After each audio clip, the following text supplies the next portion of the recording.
depuis la rentrée, on entend parler des élections professionnelles. Quels en sont les enjeux? Du résultat aux élections professionnelles découle la représentativité des syndicats. Et dans les instances, alors, on a intérêt à tous convaincre.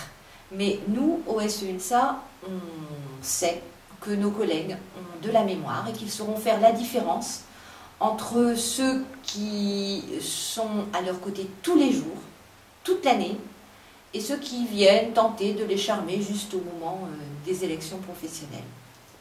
Cette année, le vote sera électronique pour la première fois. Pas de bureau de vote matériel dans les écoles. Tu n'as pas peur que les collègues votent moins?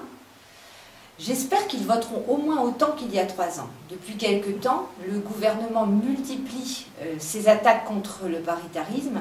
Il essaye de réduire le dialogue social à néant. Alors ce serait tellement plus simple pour le gouvernement, mais aussi pour notre chère rectrice, si nous n'étions pas là. Imagine, plus personne en face d'eux pour les contrer.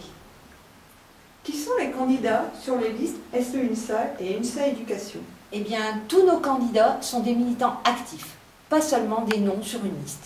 Ils s'engagent sur nos listes pour défendre l'école publique et pour défendre leurs collègues. Ça va ensemble en fait, parce que l'école ne peut aller bien que si ses enseignants vont bien. Quelle est la stratégie pour faire voter UNSA et SEUNSA? La sincérité, c'est notre seule stratégie.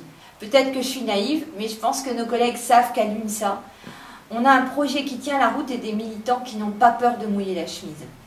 D'ailleurs, on a de plus en plus de collègues qui nous accordent leur confiance en adhérant. Aujourd'hui, je leur en demande encore plus. Aidez-nous à vous défendre. Du 13 au 20 octobre, votez et faites voter pour les listes UNSA et SEUNSA. Je compte sur vous.